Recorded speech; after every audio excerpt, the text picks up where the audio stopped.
Hi, this is Dr. Eric Dein. I'm coming to you from Baltimore, Maryland with the Room Now faculty. We just finished up day one of EULAR. It's been a wonderful conference thus far. Check in to roomnow.com for tons of updates.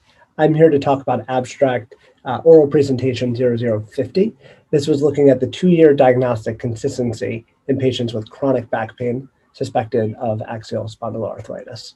So the patients in the study come from the SpA cohort, that's the Spondyloarthritis Caught Early Cohort. Patients in this cohort are age 16 or older, and they're referred for chronic back pain, which is suspicious of axial spondyloarthritis. They have 2 years of protocolized follow-up. Patients come from Netherlands, Italy, Norway, and Sweden. And as part of this trial, they had a diagnosis that was made at baseline, and then again at 2 years of follow-up. With each of these diagnoses, the physician would also attach a level of confidence that they were assessed.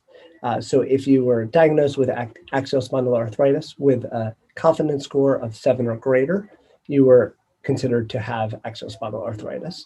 If you were less confident than that, you were not felt to meet the diagnosis. Information that was available was how many spondyloarthritis features there were, HLA-B27 positivity, CRP, ESR, and the imaging was based upon locally read imaging results. Baseline characteristics, there was at the initial presentation, they had a mean age of 31, symptom duration of 13 months. Of the patients, 71% were assessed to have spondyloarthritis diagnosis at baseline. 59% were HLA-B27 positive. Interestingly, only 66% had inflammatory back pain, which I would have expected a higher number given this patient population and their diagnosis. Sacroiliitis was present on radiographs in 17% and 46% on MRI. Again, this is based off the local read and not at a overread at an academic center. Number of SpA features were a mean of 4, so at that kind of borderline of the diagnosis. So of the 71% that had axial spondyloarthritis at the initial presentation, 88% of those had a confirmed diagnosis at 2 years. 12% crossed over into the not axial spondyloarthritis group. In the not axial spondyloarthritis group, which was 29% of the initial group, 19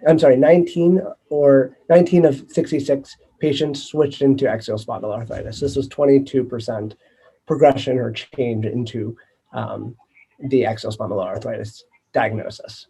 78% stayed where they were. So in general, that's 84% stayed in their group, and 16% had a change of either becoming axial spondyloarthritis or losing that diagnosis. So which were the patients that had these inconsistent diagnoses where they change over time? There were patients where the physician understandably had less confidence in their initial diagnosis. They had less SpA features and imaging findings were negative. In patients that had axial spondyloarthritis at the initial assessment and later assessed not to have it, they were more likely to be female, less often to have HLA-B27 positivity. So I think this is interesting looking at two different time points and seeing the change in characteristics.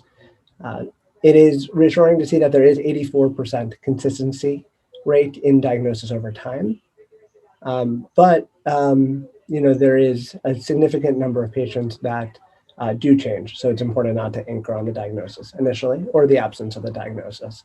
And this really just shows that there was an overall increase in level of confidence over time. So there's a value of serially following the patients and seeing things that develop, things that do not develop, and reassessment over time.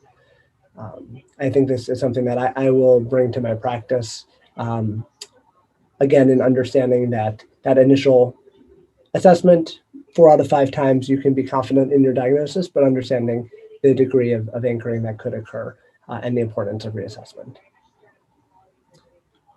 Once again, I'm Dr. Dein reporting from EULAR. It's been a great first day. I look forward to checking in with you on roomnow.com throughout this conference.